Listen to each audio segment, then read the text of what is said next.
this video, I want to discuss this probability distribution function. Well, actually, we're going to show that it's a probability distribution function. By integrating over our support, we're going to show that the total probability of this function for this function is equal to 1. Okay, so by doing that, we'll be showing that this function is a probability distribution function. I've chosen this example because we have this dependent support where x is greater than y. All right, so what we want to talk about is how do we integrate over this situation where x is depending on y. Now, I could have written this differently. Could have written this with -1 being the smallest number, then y, then x. Okay, and x is not bounded. It does not have an upper bound, so x can be anything all the way up to infinity. Okay, all right, so I could have written this using this notation. These two things are the same. Okay, sometimes it's easier to look at it like this, so that's why I've written it like this, but it doesn't matter. They're both exactly the same. Okay, so when I'm proving that this function is a PDF, I want to integrate from -infinity to infinity, -infinity to infinity over x and y. Doesn't matter if you do x first or y first. Okay, dy dx or dx dy, you'll still get 1. All right, now this function, it takes 0 values everywhere that's not here. So really, when I'm doing my integration, I just want to integrate over this area. Otherwise, this function is 0. The integral of 0 is 0. So let me go ahead and rewrite my bounds. So let's see. Starting with y, because I've written dy dx. Okay, where is y? What is y between? Well, y is between -1 and x. Okay, -1 and x. What is x between? Now, I don't need to write that x is between y and infinity, because the fact that y is less than x is already considered when I've written this part of the integration here.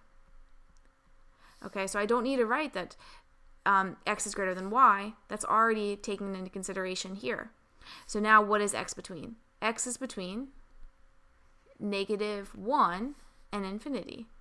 X is between -1 and infinity.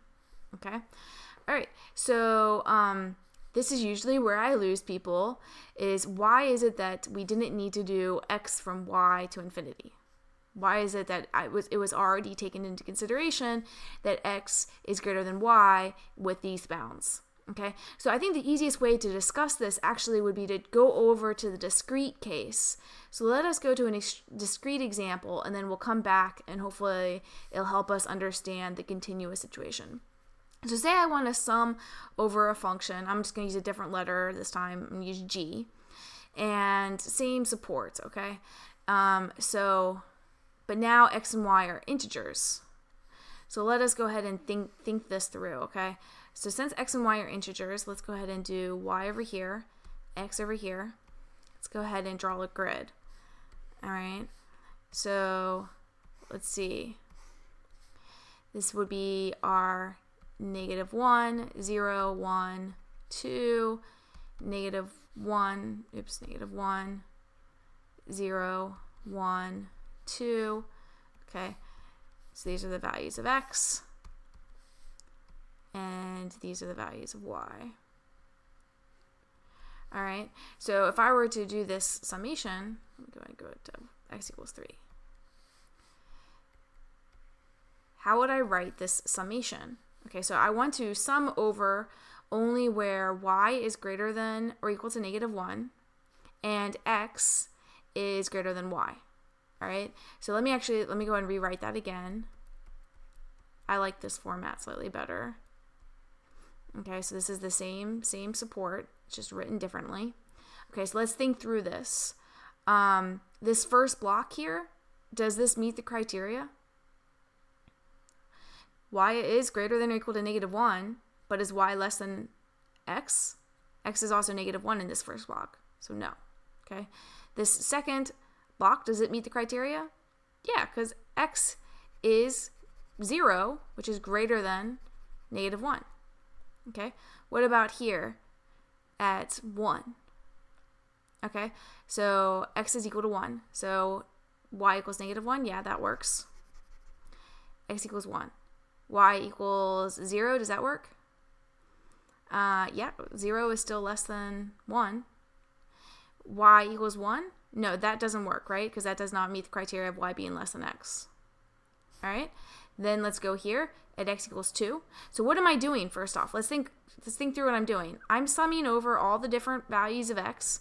So x, I started with -1, right? And I am just going onwards, right? I'm just going to keep on going. And then I'm limiting myself by y, right? Okay, so let's go to this one. So we start at 2. X values could be 2. And then y is -1. -1 less than, is -1 less than x or less than 2? Yes. 0 less than 2? Yes. Is 1 less than 2? Yes.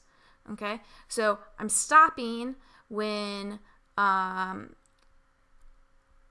no longer am meeting this criteria of y being less than x.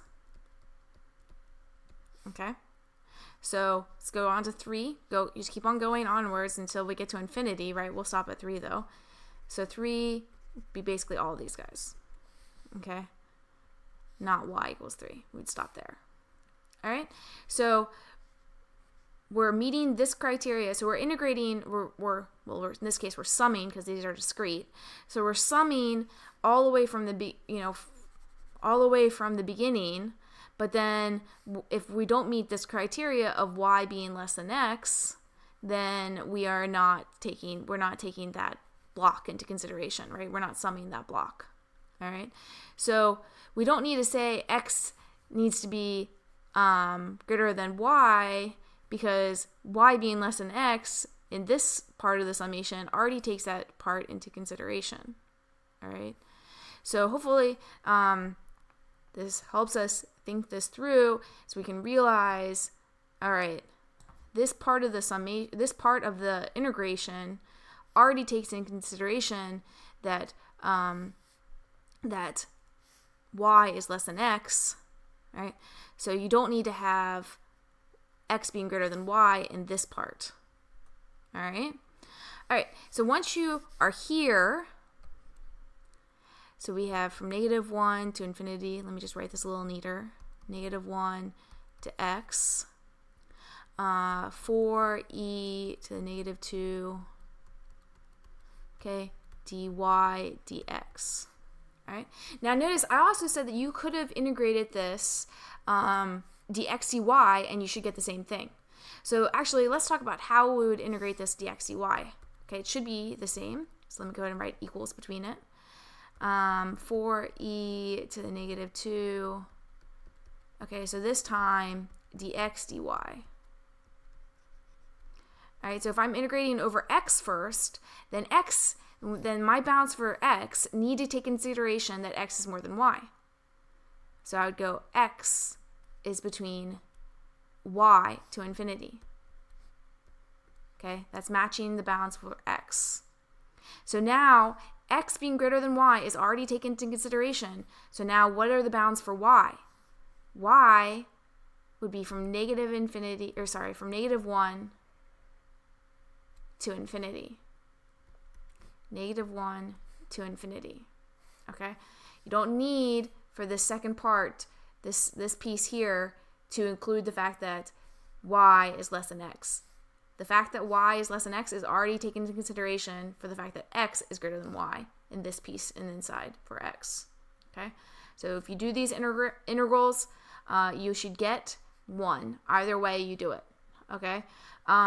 This way I think is actually slightly easier, but I'll go ahead and finish this problem and solve it out using this way. If you're good at integration, then this next part should be easy.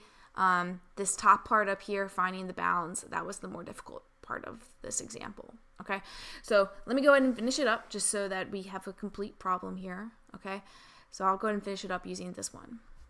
Okay, so first, we're going to start with the inside, integrate with regards to y. All right, this is just a constant. There's no y here. So when I do this integral with regards to y, I just add a y down here. I'm going to do that from -1 until we get to x dx. Still need to do my integration with regards to x. Okay, so this will be, okay, x minus -1 is +1. All right, so now I've integrated over y, so now I need to integrate over x. Now this integral, we're probably going to want to use integration by parts to solve this. Remember your integration by parts formula.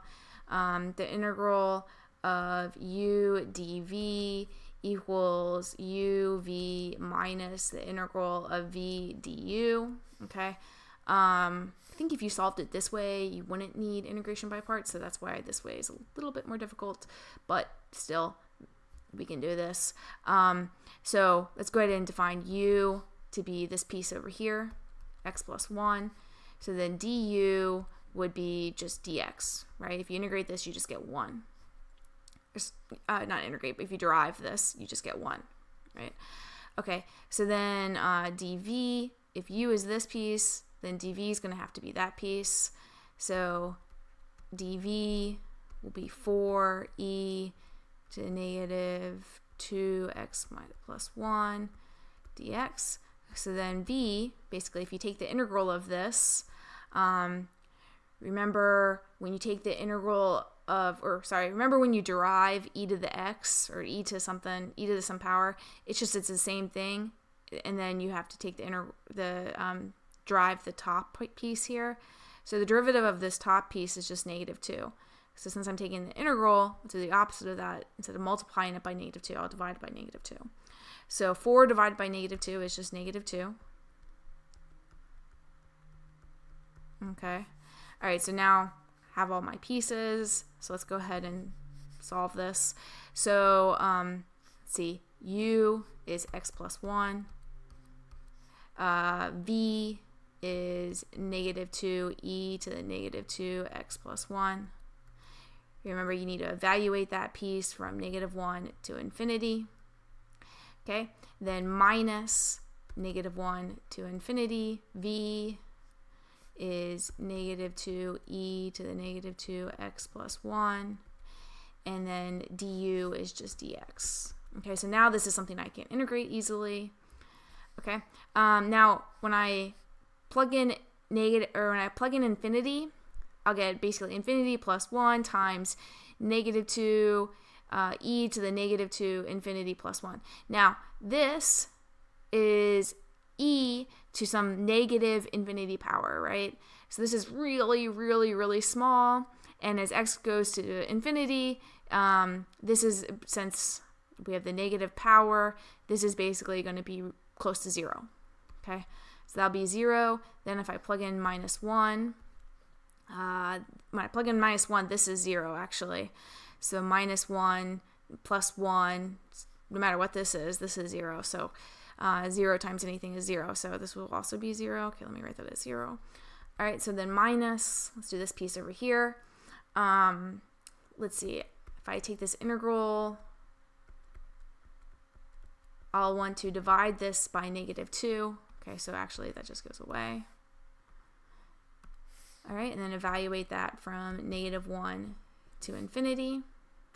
Okay, so plug in infinity, again, you're going to get 0 up there. Plug in -1, 2 times 0. All right, so I have minus 0 minus 1. Remember, e to 0 power is just 1. So minus 1 is equal to 1, right? Very good. So that this function is indeed a probability distribution function.